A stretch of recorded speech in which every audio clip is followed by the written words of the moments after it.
அஸ்ஸலாமு அலைக்கும் வரஹ்மத்துல்லாஹி வபரகாத்துஹு. பெண் ஹாஜிகள் தவாஃபுக்கு கிளம்பும் போது அவங்க கவனத்தில் வச்சுக்கிறதுக்காக வேண்டி ஒரு சில டிப்ஸ் நான் சொல்லி தர்றேன். இதை ஃபாலோ பண்ணிக்கங்க. ஒன்றாவது, எப்போ கூட்டம் கம்மியாக இருக்கோ அப்போ தவாஃபுக்கு கிளம்புங்க. உதாரணத்துக்கு நைட்டு 11 மணியிலிருந்து விடிய காலம் 3 மணி வரைக்கும் கூட்டம் கொஞ்சம் கம்மியாக இருக்கும். அதே மாதிரி இந்த டைமிங் சீசனுக்கு சீசன் மாறுபடலாம். எந்த சீசனில் நீங்கள் போகிறீங்களோ அப்போ எப்போ கூட்டம் கம்மியாக இருக்குங்கிறத தெரிஞ்சுக்கிட்டு அந்த டைம் தவாஃபுக்கு கிளம்புங்க. ரெண்டாவது, உங்கள் பாதத்தில் வெடிப்போ பாத எரிச்சலோ இருந்தால் லெதர் சாக்ஸ் யூஸ் பண்ணுங்க. மூணாவது, நீங்கள் போட்டிருக்க புர்கா அண்ட் அபாயா இதனுடைய பாட்டம் ரொம்ப லென்த்தியாகவும் பெரிய ரவுண்டாகவும் இல்லாமல் பார்த்துக்கங்க.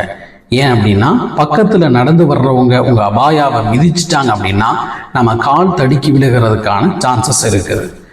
நாலாவது, நம்ம அபாயாவை டெய்லி வாஷ் பண்ணிக்கிறது நல்லது. காரணம் வேர்வை ஸ்மெல் இருக்கும் அப்படிங்கிறதுக்காக வேண்டி. அஞ்சாவது, கண்ணாடி வளையல் போட்டுட்டு போகிறத தவிர்த்துருங்க. ஆறாவது, நீங்கள் கையில் தூக்கிட்டு போகிற பேக்காக இருக்கட்டும் அல்லது பின்னாடி ஷோல்டரில் போட்டிருக்க பேக்காக இருக்கட்டும், இதில் வெயிட் அதிகமாக வச்சுக்காத மாதிரி பார்த்துக்கங்க. லைட் வெயிட்டான பேக்கை தூக்கிட்டு போங்க. ஏழாவது, வாட்டர் பாட்டிலை வச்சுருந்தீங்கன்னா அதுலேயும் கம்மியாக வாட்டர் பிடிச்சிட்டு போங்க. ஏன்னா அதுவே ஒரு பெரிய சுமையாக தெரியும்.